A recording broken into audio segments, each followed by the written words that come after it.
Assalamualaikum warahmatullahi wabarakatuh. Bismillahirrahmanirrahim. Alhamdulillah Alladzi an'ama alaina bi ni'matil imani wal islam. Salatu wassalamu ala sayyidi waladil hannan wa ala alihi wa ashabihi wa atba'ihi alladzina jahadu fi sabili rahman. Amma ba'd. Ala hadhihi niyyah likulli niyatin salihah jami'atin dafi'ah. Ya Allah yaftahu alaina futuhal arifin wa yafaqihuna fid din wa 'allimna ta'wil wahdina ila sawa'i sabil. Wa bis sanadi muttasil imam al-musannif rahimahullah ta'ala wa rafa'na bihi wa bi 'ulumihi wa adama naf'a fi ulumihi wa bikum fid darain amin wa ila hadratin nabiyil mustafa rasulillah sallallahu alaihi wa alihi wasallam.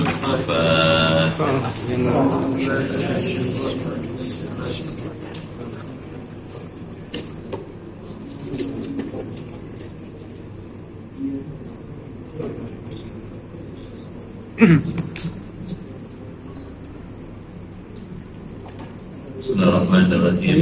Ya Fattahu ya Alim, iftah abwaba qulubina min nuri ma'rifatik wa akhrij alaina min dhulumatil jahli wal wahmi ila nuril fahmi wal ilmi. Waftah alaina abwaba ilmika kama fatahtaha ala anbiya'ika wa ulama'ika al-mutaqaddimin al-mutaakhirin. Wanshur alaina rahmataka ya dzal jalali wal ikram. Allahumma sallimna wa sallim dinana wa sallim ahlana wa auladana wa dzurriyyatana wa sallim jama'atana wa bil khusus jamaah Masjid Al-Kautsar min afatid dunya wal akhirah wa tasluqana za'imanana wa la tusallit alaina man la yakhafuka wa la yarhamuna warzuqna khairai dunya wal akhirah innaka ala kulli syai'in qadir. Rabbana waffiqna washfi mardana washfi mardana wa sahih sadana wa qawwi a'malana wahdina subul salam. Rabbana atina fid dunya hasanah wa fil akhirati hasanah wa qina adzabannar. Walhamdulillahi rabbil alamin. Masyarul muslimin wal muslimat rahimahullah, yang terhormat ketua dan pengurus Yayasan Masjid Al-Kautsar, yang terhormat ketua dan pengurus TKM Masjid Al-Kautsar, Bapak Ibu hadirin dan hadirat sekalian, keluarga besar Masjid Al-Kautsar yang dimuliakan dan dirahmati Allah Subhanahu wa taala. Malam ini kita bersyukur dengan rahmat Allah dapat kembali hadir bermuajahah di masjid yang kita hormati ini.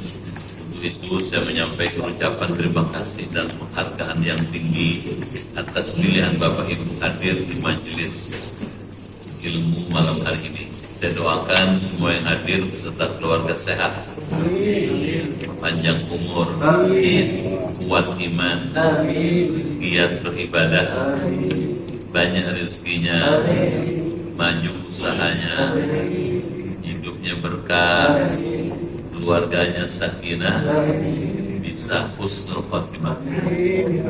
Malam ini kita akan melanjutkan kajian kitab Bidayatul Hidayah yang disusun oleh Al-Imam Abu Hamid Al-Ghazali sampai halaman 112. Silakan dibaca. أعوذ بالله من الشيطان الرجيم بسم الله الرحمن الرحيم وعباد الصلاة الخصوم وحضور القلب مع القرآن والذكر بالتفهم. فقال الحسن البصري رحمه الله تعالى كل صلاة لا يحضر فيها القلب فهي إلى العقوبات أصغر. فقال صلى الله عليه وسلم إن العبد لا يصلي الصلاة ولا يتقب له منها سدسها ولا نصفها وإنما يقتضى للعبد من صلاته بقدر ما أقل منها. Ya, sampai situ dulu ya. Nanti setelah ini baru babar. A'udzubillahi minasyaitonir rajim. Wa imadus salati al-khusyuk. Kata Imam Ghazali, tiangnya sholat itu adalah khusyuk. Jadi kalau ibarat bangunan, kalau tiangnya ditegakkan, bangunan itu tegak. Sholat itu dia tegak dan diterima oleh Allah dengan baik kalau khusyuk. Ini pandangan Imam Ghazali yang melihat sholat dari perspektif batinnya. Kalau ulama fikih mengatakan selama sholat itu memenuhi syarat, rukun, wajib, sunnah dipenuhi, waktunya diperhatikan, adabnya diperhatikan, maka sholatnya sudah sah. Tapi kalau ahli tasawuf mengatakan memang sah, tapi belum tentu afdol. Dia akan afdol kalau khusyuk. Yang kedua, wa hudurul qalbi ma'al qiraah. Salat itu menjadi khusyuk, menjadi sempurna, menjadi bagus dan afdol bila hadir hati. Artinya waktu kita melaksanakan sholat, dia bukan kerja-kerja fisik semata, bukan cuma lisan, cuma gerakan fisik badan, berdiri, rukuk, sujud, tidak, duduk, bukan itu aja, tapi ada gerakan-gerakan hati. Kenapa? Karena Imam Ghazali melihat dari perspektif batiniah. Kapan hadirnya hati? Ma'al qiraah, beserta membaca. Jadi pada waktu orang yang sholat membaca Quran, hatinya hadir, gitu. Di situ. Syukur dia paham, syukur dia ngerti bacaan Quran itu. Kalau nggak paham gimana? Imam Ghazali mengatakan seandainya dia tidak paham, selama bacaan dengan lisan serta hatinya sinkron, udah dianggap khusyuk. Karena kalau mesti paham dulu jadi ustaz dulu, ya kan? Mesti ngerti tafsir dulu, mesti hatam Quran dulu, gitu. Jadi kalau gitu gimana? Selama ketika dia membaca Quran, pikirannya, hati, jiwa raganya di Quran itu, dia sudah dianggap hadir hati. Artinya pada saat dia baca Quran, hatinya, pikirannya dibaca Quran itu. Wa dzikri, dan dzikir katanya. Wa bitafahum, dengan memahami maknanya.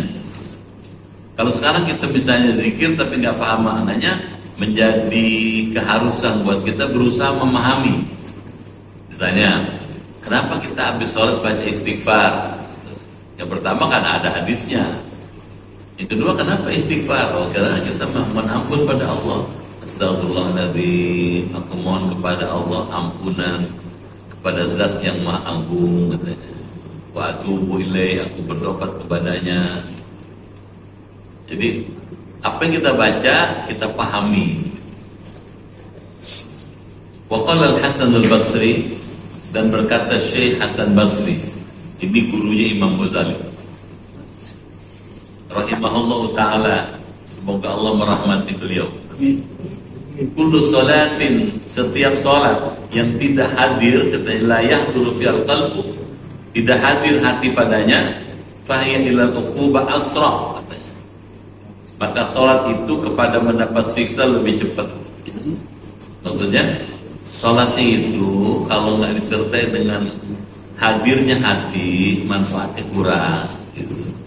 Karena dia tidak membekas, tidak ada impresi, tidak ada kesan yang dalam buat hatinya.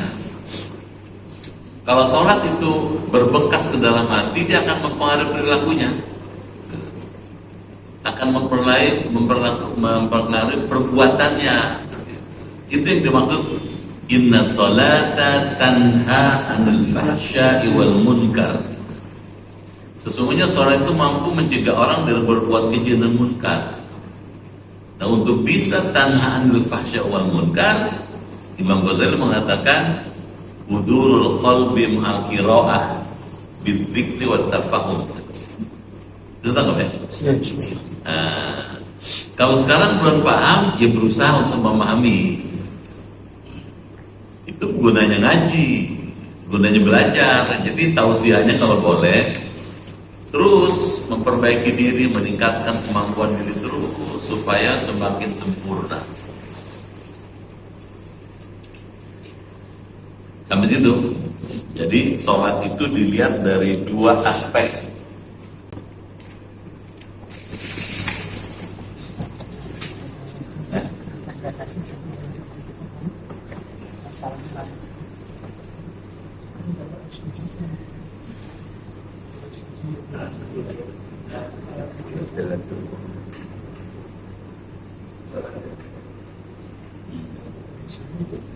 Nah,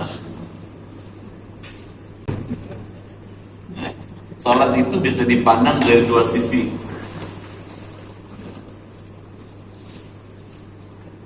Fil badan, dari segi badan, nah gitu. Atau dari segi fisikal, sholat sebagai gerakan-gerakan fisik seperti itu. Berdiri, ada kan? Ruku, sujud, duduk, dengan gerakan-gerakan fisik. Gerakan fisik ini bidangnya ilmu fikih. Nah, ilmu fikih ini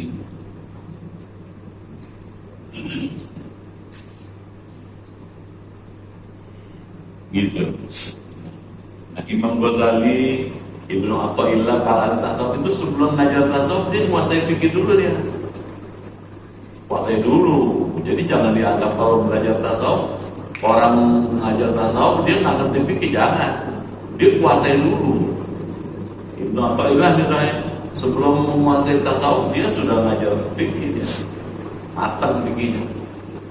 Nah sekarang as-salatu fil batin. Nah,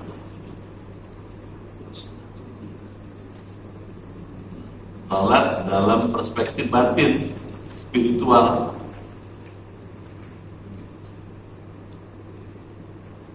Salat yang kalau dilihat dari segi spiritual dia mesti punya ini dua ini. Al-khusyuk. Al-khusyuk.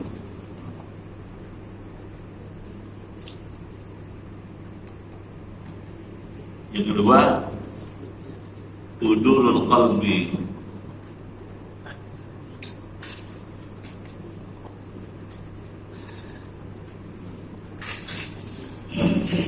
Hadir hati.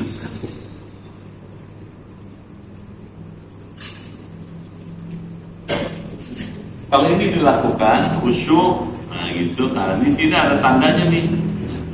Orang khusyuk dia yang diucapkan dengan yang digerakkan dengan hati itu sejalan sinkron.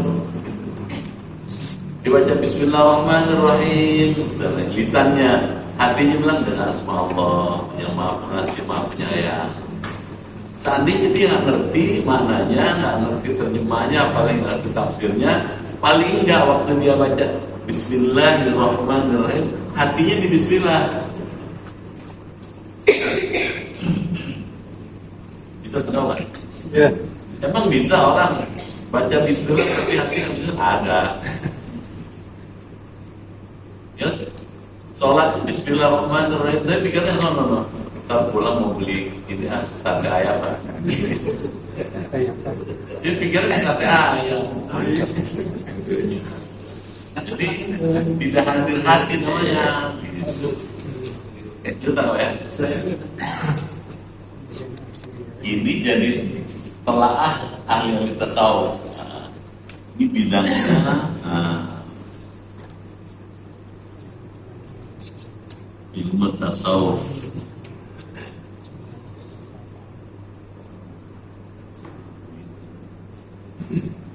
Di bidang ilmu tasawuf ini.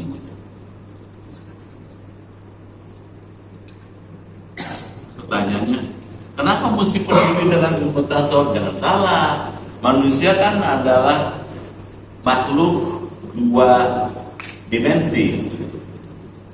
Dimensi fisikal, badan, dan dimensi spiritual. Ini nggak bisa jalan sendiri kalau nggak ada ini. Benar nggak? Bapak ibu nggak bisa nyampe Al-Kausar kalau nggak ada rohnya, kalau nggak ada hatinya. Sebaliknya ini aja nggak bisa jalan kalau nggak ada wadahnya nih. Jadi dua-duanya berjalan.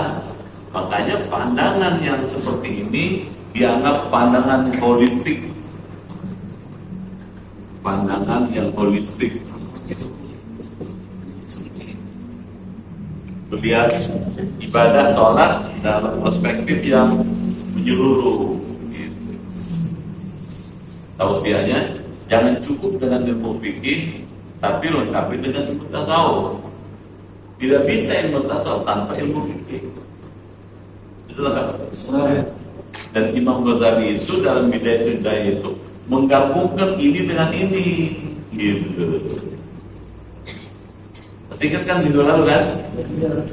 Bagaimana kita cara duduk, kan gitu kan? Bagaimana ada duduk tawaduk, ada duduk iftirash, gitu. Bagaimana sujud itu dianggap sah, gitu. Kalau tujuan pada badan itu melekat pada tempat sujud, ada dahi, ada dua tangan, ada dua lutut, ada dua ujung kaki. Itu aspek fisik, itu aspek fikihnya.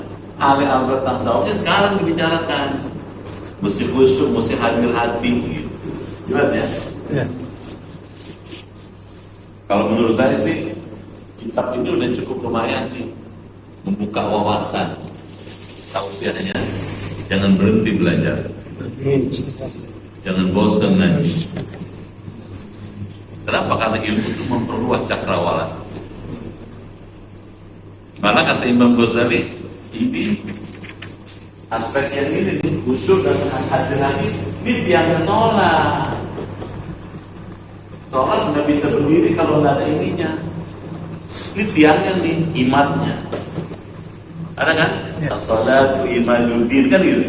Sholat itu tiang agama. Kalau Imam Ghazali bilang hadirnya hati dan khusyuk itu tiangnya sholat. Sholat baru tegak kalau hatinya khusyuk. Hadir hatinya. Kalau Imam Hasan Basri lebih serem. Kalau sholat nggak menghadir hati, lebih cepat dapat siksa dibandingkan dapat pahala. Ya Allah, saking kerasnya tuh, penting gitu maksudnya. Pertanyaannya mana dalilnya, kan gitu.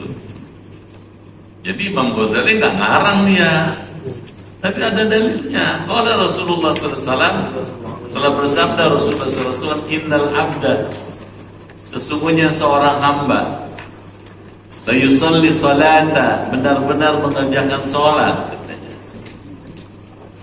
Fala yuktabu lahu minha, maka tidak dituliskan baginya dari sholat itu, katanya. Sudusuha, katanya, seperenamnya. Wala usyruha, dan tidak pula sepersepuluhnya. Wa innama yuktabu lil abdi, katanya, dan sesungguhnya akan dituliskan bagi si hamba min sholati, dari sholatnya, biqadri ma aqala minha, sekedar apa yang ingat ia khusyuk dari sholatnya itu. Kalau kata Imam berdasarkan hadis ini, sholat itu yang dinilai seberapa banyak orang itu khusyuknya. Dari mulai takbir sampai salam, berapa banyak dia ingat Allah, gitu. Bisa aja sholatnya sih ngomong, baca Allahu Akbar, baca Fatihah, baca surah, tapi pikirannya kelayaban. Yang dihitung yang berapa banyak dia ingat Allah tuh, gitu katanya. Ini hadis ini ingin memicu kita terus berusaha agar khusyuk, gitu maksudnya. Bukan mencela orang sholat bahwa sholat jelek, enggak. Berusaha terus. Kalau kita baru 1/6, naik dong. 1/3. Banyak mana? Banyak kan mana? 1/6 sama 1/3? 1/3. Kalau udah 1/3, setengah dong. Setengah 2/3. Udah 2/3, 1. Oh, dari awal sampai akhir khusyuk banget. Ya Allah. Orang kalau bisa seluruh dari takbir sampai salam tuh khusyuk 100%, Dia sudah nggak merasa lagi lingkungannya ada apa, nggak tahu dia. Allah aja nih. Pernah tuh ada kalau Bapak baca buku-buku tasawuf, ya seorang ahli tasawuf dari ya itu Jalaluddin Rumi namanya. Pernah dengar ya? Jalaluddin Rumi.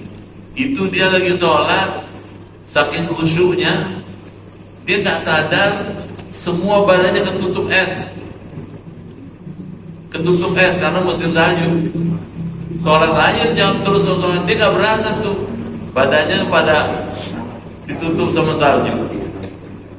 Kenapa? Saking khusyuknya dia nggak sadar lagi apa dirinya. Itu baru-baru salju.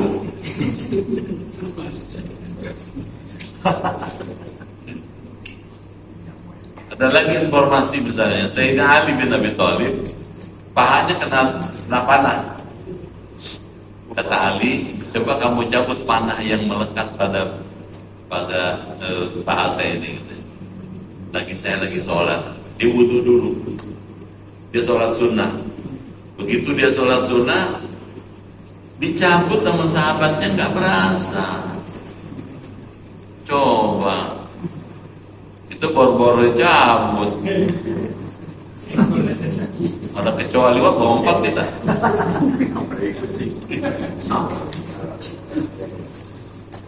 Ini panah nancep ke paha.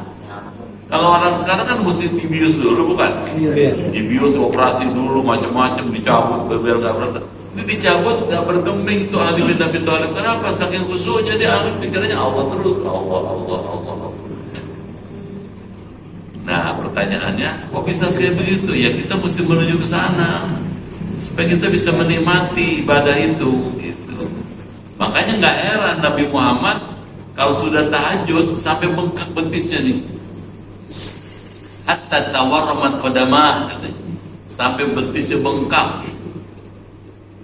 Kok bisa bengkak? Iya, karena lama bacanya, panjang rukuk sujudnya. Tapi kalau sholat tahajud, kata Ibnu Mas'ud, rakaat pertama Al-Baqarah 286 ayat, rakaat kedua Ali Imran 200 ayat. Jadi 2 rakaat aja sudah 500 ayat, ke 286 tambah 200 tambah 7 tambah 7. Masa ya? Kita sebulan khatam Al-Baqarah. Nabi 1 rakaat Al-Baqarah, coba. Kok bisa? Bisa karena menikmati gitu. Gayeng, apa gayengnya? Terus baca sampai lupa gitu kalau dirinya kelamaan berdiri jadi bengkak tuh betisnya. Kenapa? Sudah menikmati, sudah aspek keduanya tuh gitu. Mudah-mudahan bisa ya. Ya berusaha lah, hidup kan mesti terus memperbaiki dulu, perbaikan yang tidak pernah berhenti. Jangan berhenti perbaikan terus gitu. Setuju nggak? Kalau pakai ini, apa ya? Kita yang harus maju. Saya kalau gambar lagi ini,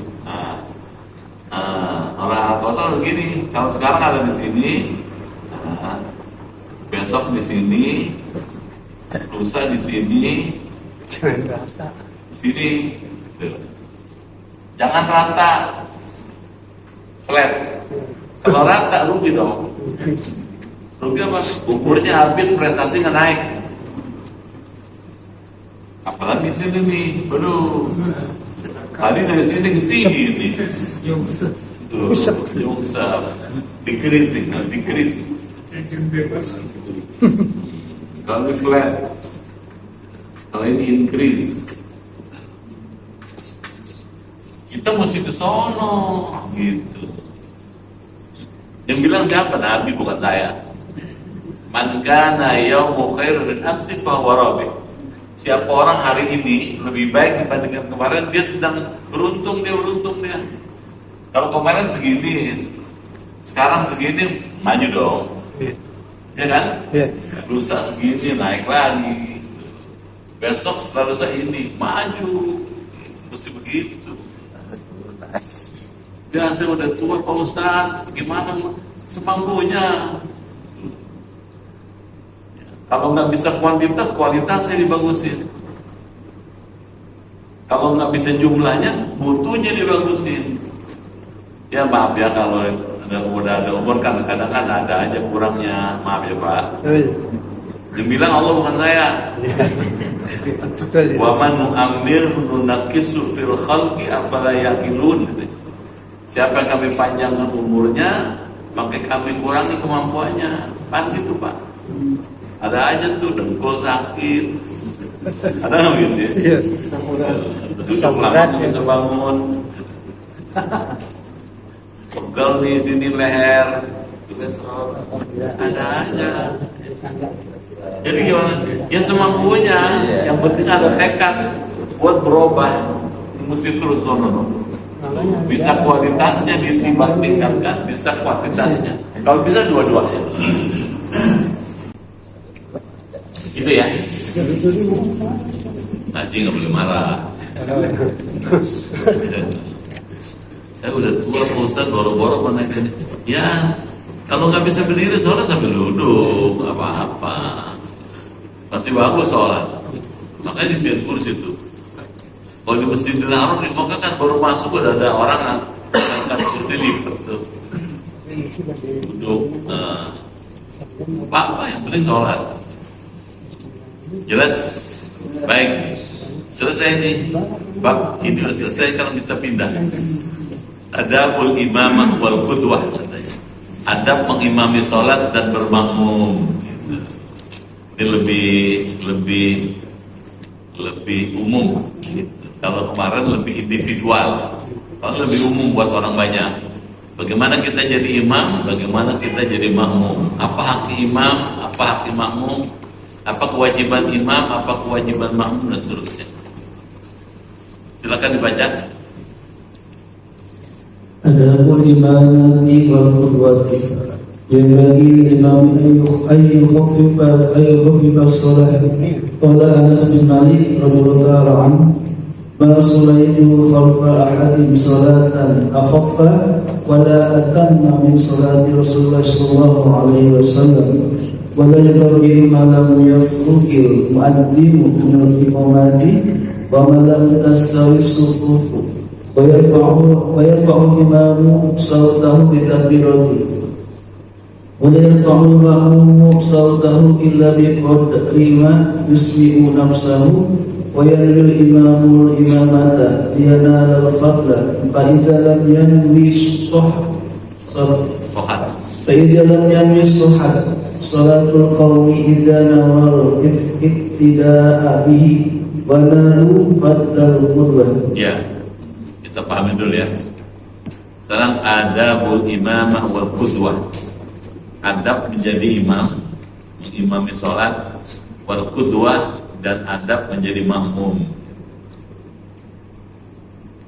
Yang bagi lil imam, mesti kepada imam.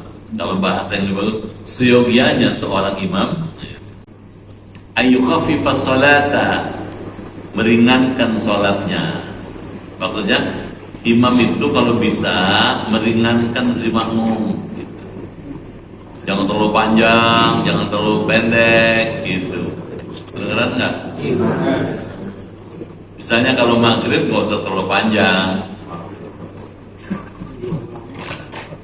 Ya jangan malu, gitu. Ya, kayaknya seorang amat nih kalau banyak panjang-panjang. Bukan panjangnya, ikutin sunnah Nabi. Kalau subuh, sunnah panjang memang. Karena memang subuh itu disebut di Quran. Aqimus salata liduluki syamsi ila ghasaqil lail wa Qur'an al-fajri inna Qur'an al-fajri kana mashhuda. Tegakkanlah sholat sejak gelincir matahari sampai masuk waktu malam, katanya gitu. Dan laksanakan sholat fajar. Disebut Qur'an al-fajri. Kenapa baca ada Qur'annya? Karena sholat subuh itu, fajar itu baca Qur'annya panjang. Kalau subuh panjang, gitu. Bertanya, panjangnya seberapa? Kan begitu kan? Kalau ngikutin Nabi kalau rakaat pertama Ar-Rahman, kalau subuh. Rakaat kedua Al-Waqiah. Ar-Rahman 78, Al-Waqiah 96. Kalau 2 rakaat aja 150 lebih ayat, udah memenuhi syarat untuk membaca Quran itu.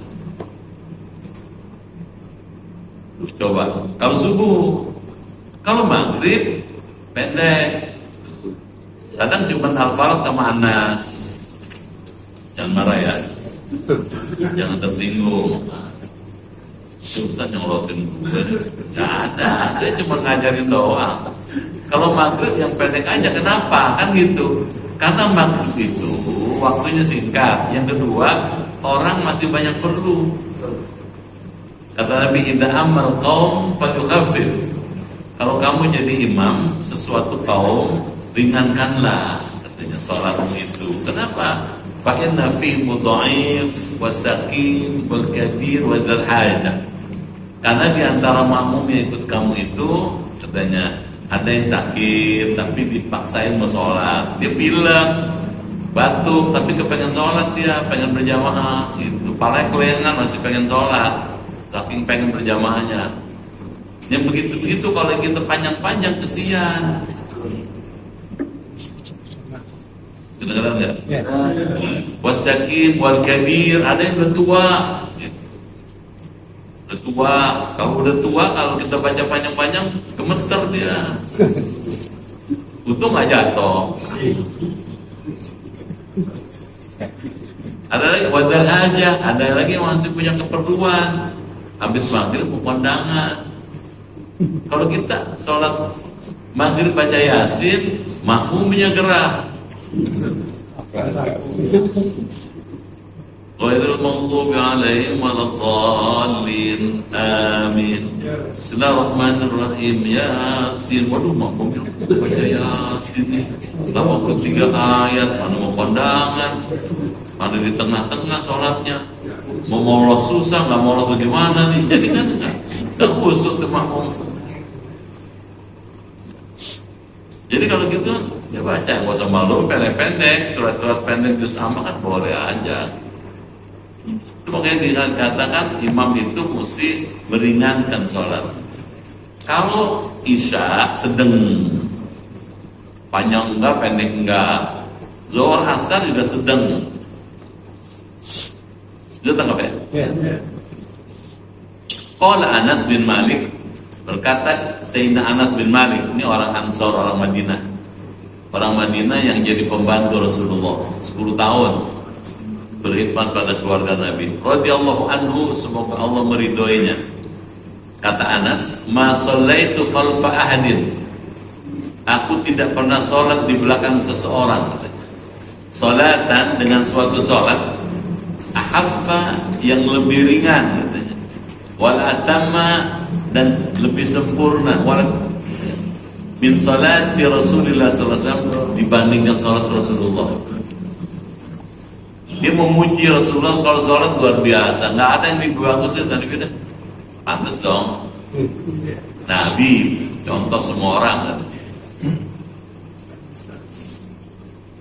Wala yukabbiru, dan tidaklah imam itu membaca takbir katanya. Malam yafrukil muadzin, selagi muadzin belum selesai minal iqamah dan iqamat. Maksudnya gimana? Kalau belum selesai qomat, jangan duluan takbir. Maksudnya kalau imam itu jangan yang serobot aja. Mengerti nggak? Kalau sudah qomat, itu sudah qomat, baru maju. Nah sebetulnya si makmum begitu si muadzin bilang hayya ala shalah, hayya ala qad qamatis shalah, dia udah mesti siap tuh berdiri. Itu tangkap nggak? Jangan udah qad qamatis shalah masih duduk. Itu bukan orang sini kan, saya jarang di sini sholatnya. Jangan tersinggung ya. Ini mesti ngerti nih. Kalau ada qomat, oh udah siap gitu. Siap-siap. Begitu hayya ala sholat, siap. Lu berdiri dah, menata barisan, lihat kanan, lihat ini bahu kanan nih, oleh kanan lihat lurus nggak gitu. Qad qamatis shalah, sholat siap dilaksanakan gitu. Itu udah ngasih aba-aba bahwa kita sholat udah siap nih gitu. Udah rapi, tuh, imam jangan mulai takbir kalau belum selesai komatnya gitu maksudnya. Paham ya? Kalau udah rapi, nah baru si imam ngasih aba-aba. Aba-aba bagaimana? Wa ma lam tastawi sufuf, dan selagi belum rapi saf-saf sholat itu. Jadi imam jangan langsung takbir kalau makmum belum rapi safnya. Dia mesti ngasih aba-aba. Sawu sufufakum, ada kan? Iya. Fa inna taswiyatas sufuf min tamamis shalah gitu. Luruskan dan rapatkan sholatmu katanya. Karena sesungguhnya lurusnya sholat adalah sebagian dan sempurna, lurusnya saf sebagian dan sempurna sholat. Udah kasih apa-apa dulu, udah rapi, tuh, udah lurus safnya, rapat, lurus rapat. Beneran nggak? Ya. Yang lurus bahunya, beneran nggak nih? Saya berkali-kali bilang yang lurus bahunya, bukan kaki dirapat-rapetin. Paham nggak tuh? Tadi kan saya bilang, kalau saf, lihat kanan. Udah lurus, udah. Bukan kakinya jadi. Gak usah. Paham gak tuh? Kan ada hadisnya. Sawu baina manakibikum. Luruskan bahumu kata Rasulullah. Yang lurus ini. Ini udah cukup segini kata Imam Syafi'i. Kira-kira sejengkal. Ya nggak usah digini, nggak usah. Kira-kira kan bisa kan? Kira-kira aja, kira-kira tegak ini udah cukup, udah lurus, udah ada kiblat sana, udah dirapikan oleh si imam, nah baru.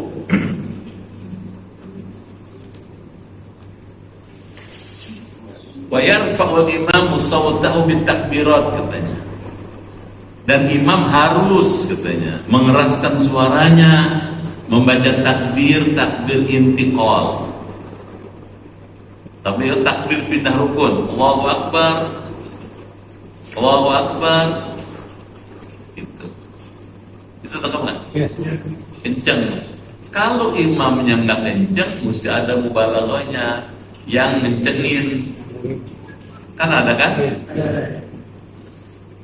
Sampai Allah Rabbana lakal hamd gitu. Kedengaran ya? Ya. Allahu Akbar, Allahu Akbar gitu. Nah dia tuh yang kerasin bacaan imam gitu. Supaya makmum di belakang tahu sudah berubah nih. Takbir itu mengasih tahu aba-aba, meskipun imamnya nggak kelihatan kalau jalan banyak ribuan orang misalnya, tapi sudah kedengaran di speaker. Allahu Akbar, oh sudah ruku. Jelas? Nah ada lagi nih adabnya nih, wala yarfa'ul makmum sautahu, dan makmum tidak boleh mengeraskan suaranya. Beneran nggak? Jadi kalau kita jadi makmum, kalau baca takbir, baca tasyahud, baca robik filah, nggak usah banter-banter sampai kedengeran sampai 5 orang ke sono. Tahiyatul mubarakat, waduh. Di fase-fase enggak usah. Yang marah ya. Tak perlu Pak. Illa biqadri ma yusmi nafsah, kecuali sekedar yang kedengaran oleh dirinya sendiri. Jadi si makmum itu mesti tauin kita sedang berjamaah, kita sedang bersama orang banyak. Jangan bacaan sholat kita mengganggu tetangga sebelah, depan, belakang, kiri, kanan. Kedengeran nggak? Di sini kelihatan. Jadi kalau kita ngaji, kalau kita dalam keadaan link bersama-sama, egoisme itu nggak menonjol. Kita di tengah masyarakat banyak, di tengah orang banyak, mesti menekan egoisme itu. Keakuan itu jangan ditonjolin.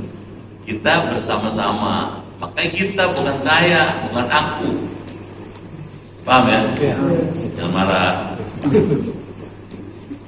Ada orang baca kenceng banget, kayak paling pintar sendiri bacanya. Fatihahnya kenceng banget. Sudah Masya Allah, Alhamdulillah, iya kan, iya, ya Allah. Fase-fase tetangganya risih, dia kan bisa jadi terganggu dong. Tetangga sebelah nih, kedengeran? Wayanwil imam, nah, katanya kata Imam Ghazali, dan imam harus berniat al-imamah, mengimami sholat. Jadi imam itu mesti berniat jadi imam. Misalnya sholat isya, usalli fardal isya'i arba'a raka'atin mustaqbilal kiblati adaan imaman lillahi ta'ala. Saya jadi imam nih. Imam itu orang yang berdiri depan diikuti oleh makmumnya. Jelas? Ya. Gitu. Kenapa mesti ditegaskan niat imamnya itu? Liyanal al-fadla, supaya ia memperoleh keutamaan sebagai imam. Boleh loh Pak jadi imam itu, terhormat. Makanya imam itu, imam di Masjidil Haram itu dijaga banget, intinya muruahnya, akhlaknya dihormati betul. Ya, kalau datang itu udah kayak menteri aja udah. Kawal. Imam di sana tuh dikasih rumahnya ada di pinggir kota Mekah. Kalau kita mau ke Arafah ada tuh real estate, itu rumah-rumah imam itu. Dikasih rumah, dikasih mobil, dikasih pengawal, gajinya gede lagi. Bapak tahu gajinya Imam Masjidil Haram dulu 2 juta real sebulan. 2 juta real, kalau 1 real 4.000, 8 miliar gajinya. Ustaz Kim, kalau kita 8 miliar bisa bangkrut masjid. Paham ya?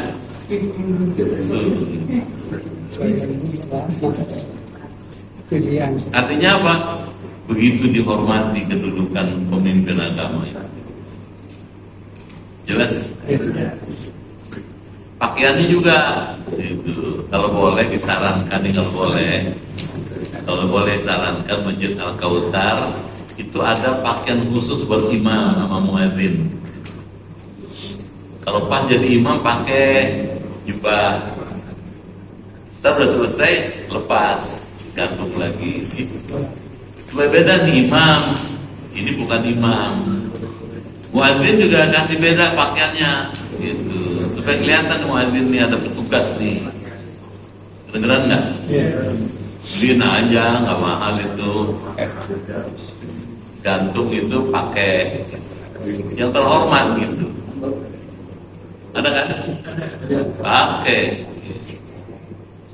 Kurang bagus, imam pakai kaos oblong. Gak dihargain sama komentar.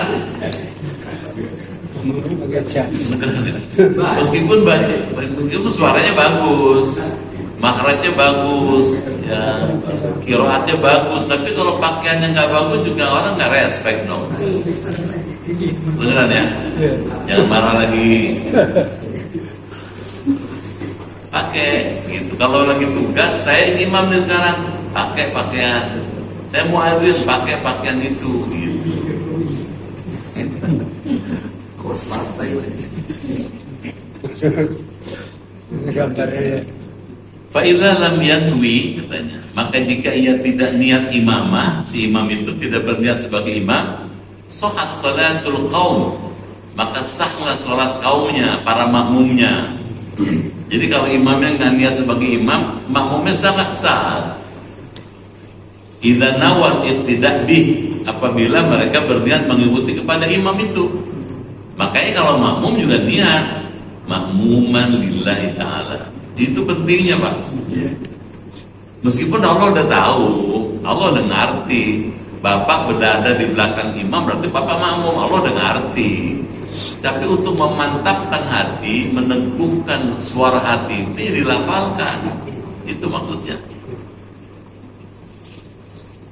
Wanalu fadlal qudwah, dan mereka mendapat keutamaan bermakmum, katanya gitu. Kesimpulannya satu, niat itu menentukan diterima tidaknya amal. Ketika kita jadi imam, niatnya jadi imam. Ketika jadi imam, niatnya menjadi makmum. Jelas ya? Ya. Baca lagi dah. ويسير بمعاناة الاستفتاح والاستفتاح والتعمد كالمنفرد ويجهر بالفاتحة والصلاة بجانب الصبح وأوائل المغرب والعشاء وكذلك المنفرد ويجهر بقول آمين في الجهرية وكذلك المأموم ويقارن المأموم تأمينه بتأمين الإمام معا لا تعقيبا له ويسكت الإمام سكتة أقبل الفاتحة ليسوق إليه نفسه ويقرأ المأموم الفاتحة في الجهرية بهذه السكتة ليتمكن من الاستماع عند قراءة الإمام ولا يقرأ المأموم الصلاة في الجهرية إلا إذا لم يسمع صوت الإمام ولا يزيد الإمام على ثلاث في تسبيحة الركوع والسجود ولا يزيد في التشهد الأول بعد قوله اللهم صل على سيدنا Muhammad. Ya, sekarang kita lanjut nih. Dikasih tuntunan sama Imam Ghazali. Wayusirru katanya, dan imam harus menyamarkan bidu'a istiftah, doa istiftah. Ada kan? Allahu Akbar kabira walhamdulillahi katsira sampai selesai. Itu bacanya sir katanya gitu. Jangan banter-banter. Wa ta'awud, begitu juga baca a'udzubillahi minasyaitonirrajim. Bacanya sir. Kal munfarid, seperti halnya orang yang munfarid sholat sendirian. Jadi baca doa iftitah dan baca ta'awud sir. Wa yajharu, dikasih tahu lagi. Dan imam harus mengeraskan membaca Fatihah. Baca biar keras, artinya biar bersuara. Wasurah, dan surah katanya fi jami subhi, dalam semua 2 rakaat sholat subuh. Rakaat pertama, rakaat kedua, bismillah, Fatihahnya kencang, suratnya kencang. Wa awalayil maghrib wal isya, dan 2 rakaat sholat maghrib dan isya. Maghrib kan 3 bukan? Iya. Rakaat pertama, kedua, imam bacanya keras. Isya juga begitu, rakaat pertama, kedua bacanya keras. Kita udah tahu yang begini, kan begitu bukan? Iya. Buat apa ngaji? Menegaskan. Kita yakin, ada ketentuannya, ada. Selama ini cuma dengar doang, udah biasa tuh kalau imam rakaat pertama, kedua banyak keras. Sekarang makin yakin karena ada tulisannya, gitu. Ada kitabnya, jadi bukan ikut-ikutan. Kedengaran? Wa kadzalikal munfarid, begitu pula orang yang sholat munfarid sendirian. Wa yashharu, dan imam mengeraskan biqaulihi, ucapannya amin. Jelas? Imam maupun membaca amin. Bacanya jangan satu, amin. Alifnya panjang, mimnya panjang karena ya mati. Jangan diroba-roba. Kedengeran enggak? Ghairil maghdubi 'alaihim waladdallin. Amin. Salah. Kenapa? Amin. Jujur. Itu enggak ada urusan sama Fatihah. Kedengeran enggak tuh?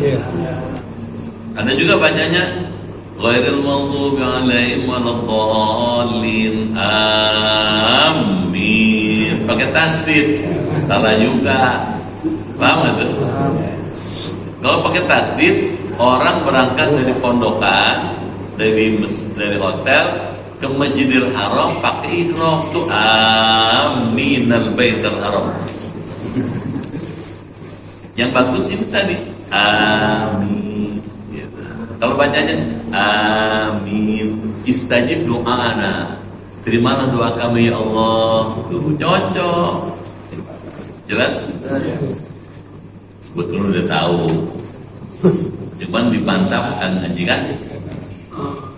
Kapan baca aminnya kan gitu pertanyaan. Fil jahriyah, dalam sholat jahriyah. Sholat jahriyah sholat yang bacanya kencang, maghrib, isya, subuh. Sementara zuhur, asar karena bacanya sirriyah nggak ada aminnya, ya kan? Nggak ada. Amin sendiri-sendiri aja, ya kan? Habis Fatihah baca amin sendiri. Gitu. Wakadzalika al-ma'mum, dan begitu pula makmum katanya. Wa yuqarrinul ma'mum ta'minahu, dan harus si makmum menyertakan bacaan aminnya bita'minil imam, dengan aminnya imam, ma'an, secara bersama-sama. Coba diusahakan imam dengan makmum baca bareng aminnya, jangan berlomba-lomba, jangan adu dulu jangan. Dengeran? La ta'qiban lahu, bukan mengiringi kepada imam, lahu wa yaskutul imam, dan imam harus diam saktatan, sejenak. Akbal Fatihah, sesudah membaca Fatihah. Jadi ghairil maghdubi alaihim waladdallin, berhenti satu saktah. Bisa kan? Berhenti satu saktah, baru amin gitu. Makanya makmum jangan nyamber aja, masih walallah amin, aduh, nggak tertib jadinya. Maaf ya Bu, kalau ngaji jadi tertib, kenapa? Tahu aturan. Kenapa sih katanya? Ini dikasih tahu nih sama Imam Muzani, liyasuba ilai nafsuh, katanya supaya kembali kepada imam nafasnya. Waladhdallin, berarti satu saktah. Amin. Wa yaqra'ul ma'mum al-Fatihah fil jahriyah, dan makmum harus membaca Fatihah, itu kata Imam Ghazali. Fil jahriyah, pada sholat jahriyah, fi hadis saktah, di dalam diamnya semenjak imam itu. Makanya imam itu kalau baca Quran jangan langsung habis waladhdallin langsung baca Quran, jangan. Kedengeran nggak? Kasih kesempatan makmum baca Fatihah. Ghairil maghdubi alaihim waladdallin, dia diam dulu gitu. Diamnya si imam memberi kesempatan makmum baca Fatihah. Udah kira-kira oleh si imam ini cukup nih supaya makmum baca Fatihah, baru masuk. Contoh nih, kadang-kadang kita mendengar orang jadi imam waladhdallin, terus dia diem, setelah amin diam. Diam itu dia nggak nganggur, dia baca Quran. Sabbi isma rabbikal a'la alladzi khalaqa fasawwa walladzi qaddara fahada. Sir bacanya. Tiba-tiba begitu kita lagi asik baca Fatihah tuh si makmum enggak lama qad aflaha man tazakka, ada enggak gitu? Wa dzakara isma rabbi fasalla. Bukan dia baca awalnya qad aflaha, bukan. Dia sudah baca di awal sabbi, cuman sir. Baru kedengaran kencang ketika dia jadi, menurut si imam itu si makmum udah selesai baca Fatihahnya. Jadi dua-duanya dapat kefadilahnya. Si imam menghargai si makmum membaca Fatihah, si makmum juga tersedia fasilitas buat baca Fatihah untuk setelah itu mendengar bacaan imam, karena ada ayatnya. Kalau Anda mendengar Quran dibaca, idza quri'al Quran fastami'u. Kalau Quran dibacakan dengerin dong gitu. Jadi dapat double dia si makmum, Fatihah dapat gitu, ngedengerin imam baca Quran dapat dia tuh. Dengeran nggak? Kalau main samber aja Ghairil maghdubi 'alaihim waladdallin. Amin. Kata makmum iman. Bismillahirrahmanirrahim. Sabbih isma rabbikal a'la. Makmumnya baru sempat baca Fatihah, dia mesti dengerin tuh bacaan imam. Dengeran nggak? Jangan marah lagi. Ini nggak biasa nih ngaji begini. Jadi kasih tahu. Silakan baca sabihis tapi sir dulu supaya makmumnya baca Fatihahnya nggak terganggu oleh bacaan imam. Ketika kita menurut si imam, si makmum udah cukup baca Fatihah, nah baru masuk gitu. Jelas?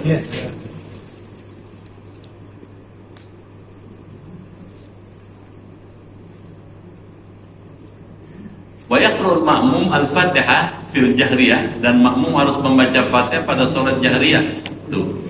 Fi hadis sakta, dalam diamnya ya si imam itu katanya. Sejenak itu. Dia tamakkana minal istima' supaya bisa mendengarkan. Istima' itu mendengarkan inda qiraatil imam, ketika membaca surat imamnya itu.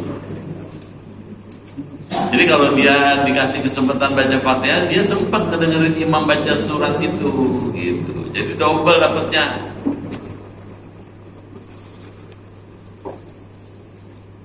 Wala yaqra'ul ma'mum as-surah fil jahriyah, dan tidak harus si makmum membaca surat dalam sholat jahriyah, nggak usah. Kedengeran?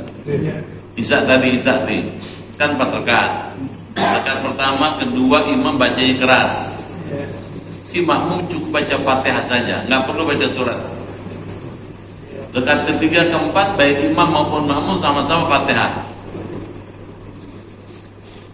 Illa, kecuali idza lam yasma' sautal imam. Ada kecualinya nih.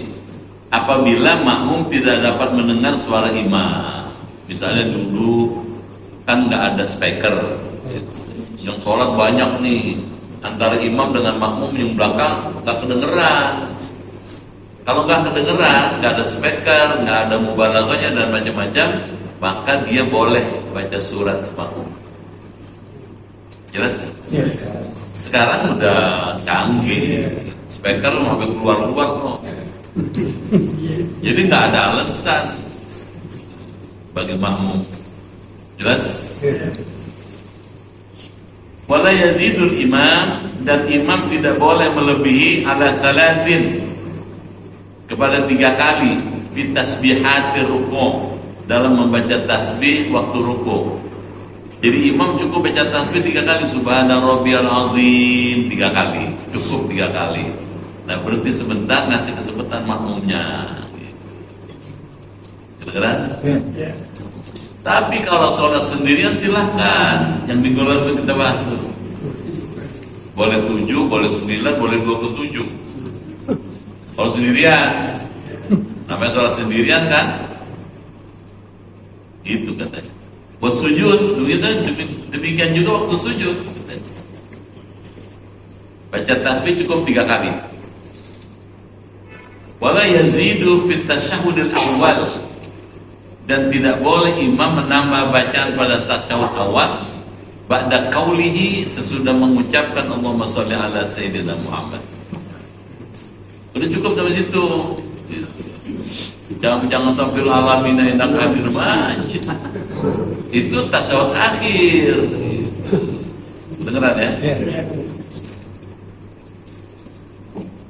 Sampai sini dulu kali. Boleh nanya. Kedengeran? Ya. Ustaz, ini bertanya, Ustaz bilang sholat itu ada yang khusus itu sholat.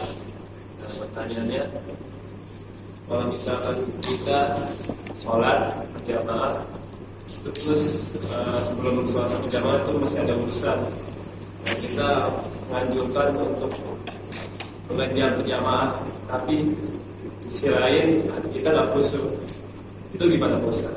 Atau kita kerjain urusan kita dulu, terus lalu kita tinggal jamaah, terus apabila terus habis itu munfarid. Gini, kita mesti bisa memilah-milah, memilih-milih. mana yang lebih utama. Sholat menghadap Allah, urusan dunia, urusan kita pribadi. Kalau kita duluin urusan pribadi, urusan dengan Allah belakangan, nggak berjamaah. Sholat sendirian, dapat pahala. Gitu, cuman sholat sendirian. Kalau kita bisa memilah-milah, oh Allah lebih mulia dong dibandingkan urusan saya. Saya nggak ada artinya dibandingkan Allah. Saya pilih Allah dulu. Nanti Allah cukupin urusan kita. Contohnya urusan untuk yang nggak bisa tinggalin yang maslahat itu. Apa contohnya? Contohnya misalkan untuk menjalankan pertandingan kayak wasit gitu, kan nggak bisa meninggalkan suatu perkara. Gini, wasit itu tergantung yang ngatur jam main bolanya. Kenapa main bola ngaturnya jam 5 sore? Pas main lagi maghrib. Gitu. Diatur dong, bikinnya habis isya atau habis maghrib, sehingga nggak mengganggu. Gitu. Ya nggak bisa gara-gara itu mengorbankan sholat maghrib. Nggak ada dalilnya. Saya susah cari dalilnya tuh. Gara-gara sholat gara-gara main bola jadi wasit, gitu. Maka dia meninggalkan sholat maghrib. Nggak ada dalilnya. Kenapa nggak dirubah aja habis maghrib? Kenapa nggak dibikin pertandingannya setelah selesai maghrib? Apalagi nggak bisa lebih jong-jong lagi. Bisa tangkap nggak? Kita mesti tunduk pada aturan pemain, bukan tunduk aturan Allah. Allah dulu dong. Gitu. Ada kecualinya. Kecualinya nih, seorang dokter bedah. Dia sedang melaksanakan operasi bedah. Pas operasi bedah sedang berlangsung, azan maghrib masuk. Kalau dia sholat maghrib, yang dibedah meninggal. Bisa tangkap nggak? Iya. Kalau dia membedah menerusin kerjaannya, maghrib itu ketinggalan. Buat orang seperti dapat rukhsah, dapat izin, dapat keringanan, boleh mengqadha sholatnya karena dia menyelamatkan nyawa orang. Kalau wasit enggak, bela-belain aman. Yang ngatur pertandingan dong. Kalau ini menyangkut nyawa orang, ini dokter menyangkut nyawa orang. Kalau dia tinggal, gitu, meninggal, gitu. Misalnya karena operasi berat, gitu, operasi besar, kalau tinggal meninggal, selamatin dulu ini, gitu, fokus ini, gitu. Operasi jantung, kalau ditinggal ngap-ngapan meninggal ya. Kalau dosa dihukum Tuhan dokternya. Nggak bisa alasan sholat. Dia dikasih rukhsah. Contoh nih, itu dokter ya, yang dapat rukhsah itu misalnya kalau kita sholat di Masjidil Haram, gitu. Ketika imam sholat, polisi masjid nggak sholat dia, ada kan? Ngejagain. Nah buat dia dapat rukhsah. Kenapa rukhsah? Dia ngejagain, dia menjalankan fardu kifayah, menjaga keselamatan keberlangsungan sholat. Takut imamnya dizalimi orang, gitu. Jaga. Kalau dia boleh, begitu selesai sholat salam, dia sholat dengan teman-temannya sama polisi. Kalau wasit nggak bisa jadi alasan. Beneran nggak? Termasuk satpam kita kalau akan. Nah, kalau gara-gara sholat Jumat Villa Kelapa 2 bisa kebobolan, nah dia boleh nunggu. Begitu selesai sholat Jumat dia sholat zuhur dia. Ya satpam kita juga Bisa. Ada rukhsah kalau karena gawat, suka ada pencuri, suka ada maling motor, ada maling mobil, suka ada penjahat, jadi jagain. Nah dia ntar begitu selesai baru masuk dia sholat. Jelas ya? Jadi tingkat kemaslahatannya apa, kegawatannya sampai di mana? Gitu. Gak bisa mengorbankan agama karena soal-soal yang sederhana. Jelas ya? Baik, Ustaz. Ya Pak. Pada saat sholat maghrib tadi yang dengan ada imam tadi diafdalkan bahwa baca suratnya pendek. Misalnya ada imam yang belum tahunya dia membaca yang agak panjang. Sementara sementara makmum itu ada pada saat makmum itu kan beritahu imamnya yang baca surat pendek panjang itu masuk baca surat yang panjang. Sementara saya sebagai makmum itu ada pertanyaan yang penting sekali. Apakah kita sebagai makmum agar kita itu meneruskan sampai selesai sebenarnya panjang sebenarnya kita berpikir untuk menyelesaikan masalah yang besar atau kita boleh mufaroqah? Ya, kalau Bapak tingkat kegawatannya, kepentingannya sangat mendesak dan menyangkut orang banyak, misalnya, harus diputuskan segera dan Bapak harus mengambil keputusan secepatnya. Setelah itu Bapak boleh mufaroqah, bisa aja gitu. Ini penting soalnya. Kalau saya berlama-lama ngikutin gayanya imam, bisa telat mengambil keputusan dan itu menyangkut negara misalnya, apalagi negara bisa bahaya di negara. Oh itu Bapak bisa mufaroqah, lari aja, udah selesai Pak, cepet cabut. Tapi kan nggak tiap maghrib gitu Pak. Makanya imamnya mesti ngerti nih. Imam mesti ngerti, ngaji-ngajiinnya penting. Baca aja surah-surah pendek nggak apa-apa. Al-Qumut wal Asri boleh nggak apa-apa. Jangan malu, jangan merasa ya imamnya cemen Al-Qumut. Enggak apa-apa, maghrib. Paham nggak tuh? Kuliah dulu jangan malu. Jelas tuh? Tapi kalau Isya itu lebih panjang. Gitu Pak? Ya.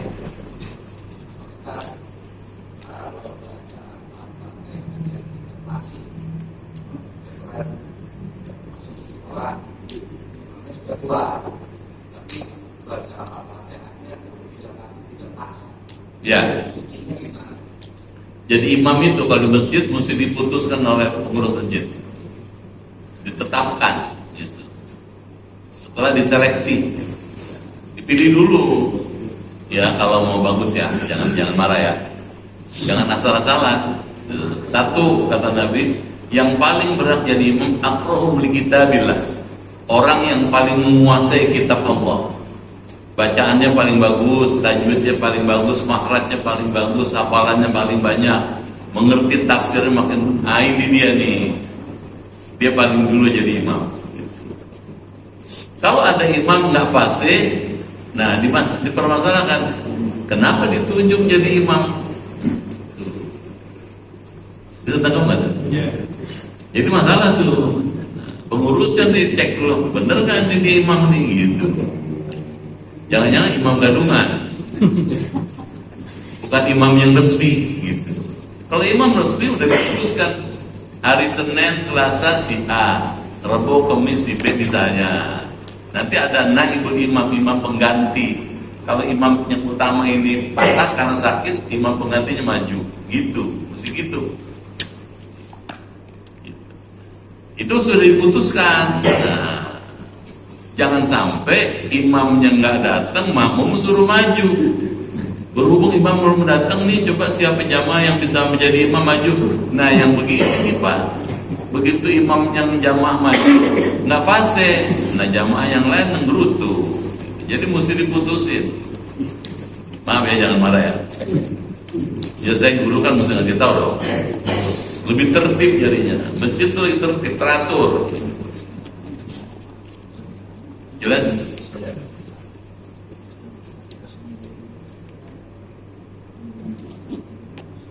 Ada dulu tuh imam yang mestinya jadi imam nggak datang zuhur, tukang cincau jadi imam. Dulu tukang cincau ada tuh, suka bawa pakai begini nih, mikul ya. Terus ada anunya dua belakang, di depan belakang itu wadahnya gitu. Terus zuhur dia mampir ke masjid gitu sambil istirahat karena capek habis dagang. Pas azan imamnya ngemuntuk-muntuk. Tau ngemuntuk-muntuk? Gak datang-datang tuh imamnya gitu. Padahal waktu sudah mulai. Akhirnya makmumnya majunya yang kebetulan tukang cincaunya itu dulu belajarnya lama gitu, maju jadi imam. Untung nggak kedengeran suaranya. Maksudnya nggak baca suratnya nggak kedengeran, cuma takbir doang, Allahu Akbar gitu. Cuman itu mencoreng masjid itu. Gimana manajemennya? Bisa tangkap ya? Itu sebabnya imam itu jalan terus.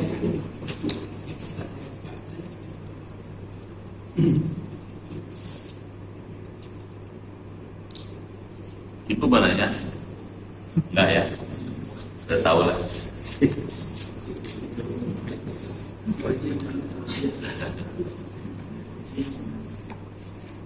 Baik, kita saling melengkapi.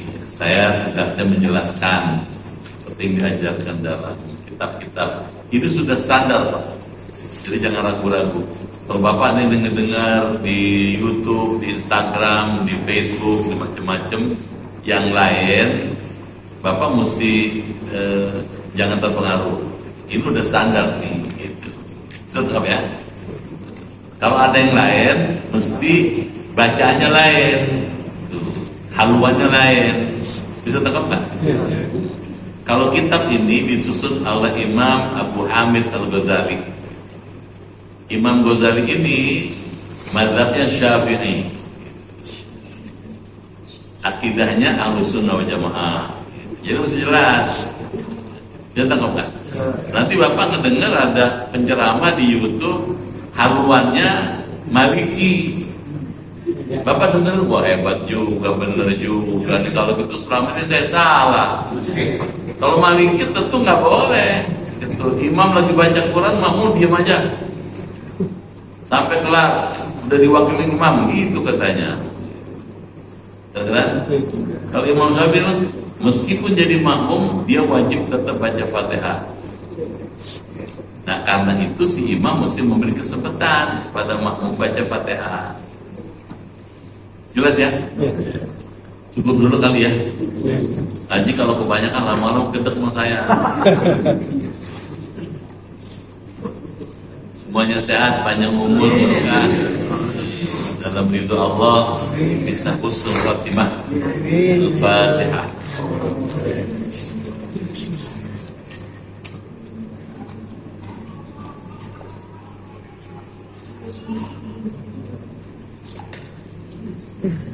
Bismillahirrahmanirrahim.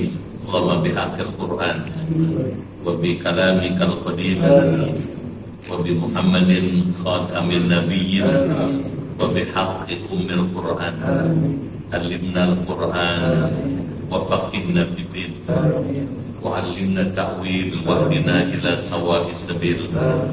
Allahumma inna nas'aluka imanan kamilan wa yaqinan shadiqan wa rizqan wasi'an wa qalban khashi'an wa lisanan dhakiran wa badanan sabiran wal afwa indal hisab wa najata minan nar.